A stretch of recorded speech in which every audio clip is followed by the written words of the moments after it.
दोस्तों BNS 85 जो पुराने कानून में IPC 498A था, जो भी कोई किसी महिला का पति है या पति का रिश्तेदार होने के नाते ऐसी महिला के साथ क्रुएल्टी करता है तो 3 साल की जेल और जुर्माने का प्रावधान है। दोस्तों अभी क्या है कि 498A का दुरुपयोग अपने नेक इरादे के बावजूद दोस्तों होता क्या है कि 498A का बड़े पैमाने पर दुरुपयोग किया गया और इससे जो अभियुक्त होते हैं या उनके परिवार होते हैं उनको सामाजिक बहिष्कार से लेकर मेंटल टॉर्चर तक से गुजरना पड़ता है, सामना करना पड़ता है। और इसी मिसयूज को पहचानते हुए समझते हुए दोस्तों सुप्रीम कोर्ट ने कई बार पतियों की और उनके परिवार की रक्षा के लिए कई सारे दिशा निर्देश जारी किए और इसमें एक बहुत बड़ा जजमेंट है अनीश कुमार वर्सेस प्रीति गुप्ता के मामले में दिया गया फैसला। दोस्तों जय हिंद, नमस्कार, मैं एडवोकेट आशीष मिश्रा। लाइक कर दीजिएगा, शेयर कर दीजिएगा, सब्सक्राइब कर दीजिएगा ताकि इन्फॉर्मेशन और लोगों को मिल सके दोस्तों। और ये जो जजमेंट है, अगर किसी भी तरीके का आपका ऐसा कोई मैट्रिमोनियल डिस्प्यूट है जहां पर पत्नी ने झूठे मुकदमे दर्ज कराए तो ये जजमेंट आपके लिए है दोस्तों। और कोर्ट ने क्या किया है,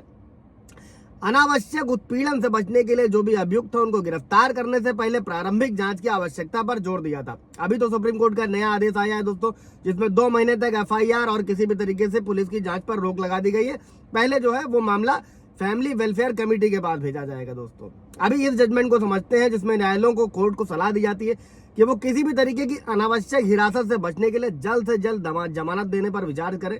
फिलहाल ये मुद्दा यहाँ पर नहीं है, जिसमें सुप्रीम कोर्ट ने यह स्पष्ट किया जब तक परिवार वालों के खिलाफ स्पष्ट सबूत ना हो उन्हें मामले में नहीं फंसाया जाना चाहिए। और कोर्ट ने यह नोट किया है कि बिना वैलिड रीजंस के अगर काफी देर बाद FIR दर्ज कराई जाती है तो उसे जो ट्रायल कोर्ट है उन्हें संदेह की दृष्टि से ही देखा जाना चाहिए दोस्तों। अभी केस स्टडी को भी समझ लेते हैं कि हुआ क्या था दोस्तों, विवाद क्या था दोस्तों। अचिन गुप्ता और उनकी पत्नी की जो शादी थी वो 2008 में हुई थी। इन्हीं वर्षों में उनके रिश्ते खराब हुए, विवाद बढ़ते गए। 2021 में जो है पत्नी ने 498A के तहत FIR दर्ज कराई, जिसमें यह आरोप लगाया कि उसके पति और उसके परिवार ने दहेज की मांग करी है, उसके साथ क्रूरता करी है। और FIR में मानसिक और शारीरिक उत्पीड़न, दहेज की मांग जो है यूजुअल होता है और उसके पति और उसके परिवार के सदस्यों द्वारा जो है पत्नी का गलत तरीके से वेतन रोके जाने का भी आरोप लगाया दोस्तों।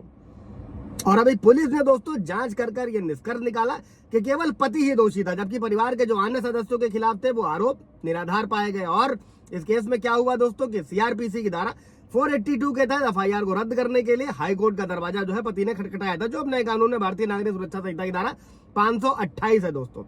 अब इसमें तर्क क्या दिए गए थे दोस्तों पति के द्वारा, उसको समझ लेते हैं कि FIR के जो है शादी के 13 साल बाद जो है और दंपत्ति के आखिर एक बड़े विवाद से 1 साल से अधिक समय बाद दर्ज करी गई, जिससे इसकी विश्वसनीयता पर सवाल उठे। और FIR में जो मैंने आप लोगों को पीछे रिपीट किया था कि जो घटना हुई है या तारीख है, डेट है, वो सब स्पष्ट होनी चाहिए दोस्तों, पूरी तरीके से मेंशन होनी चाहिए।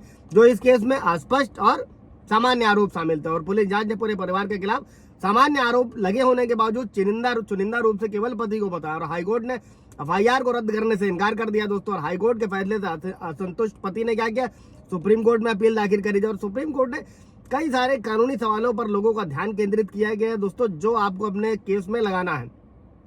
क्या काफी देरी से अगर FIR दर्ज कराई गई है तो उसको विश्वसनीय माना जा सकता है और आरोपी पर इसके क्या प्रभाव है, क्या 498A के तहत FIR को बनाए रखने के लिए जो सामान्य और स्पष्ट आरोप है वो पर्याप्त है, सफिशिएंट है। और सुप्रीम कोर्ट ने पति के खिलाफ जो FIR थी उसको रद्द कर दिया और कोर्ट ने स्वीकार किया कि बिना किसी वैलिड रीजन के स्पष्टीकरण के FIR दर्ज करने में काफी देरी से ये संकेत मिलता है कि पति ने द्वारा जो है जो तलाक की याचिका दायर करी गई थी उसका जवाबी हमला है। तो हमेशा होता है, अगर पति तलाक के लिए आगे बढ़ता है तो पत्नियां घर बैठे मेंटेनेंस और तमाम मुकदमे कर देती हैं। और कोर्ट ने ये पाया दोस्तों कि 498A के FIR में जो है हैपनिंग डेट, टाइम, ये सब मेंशन होनी चाहिए।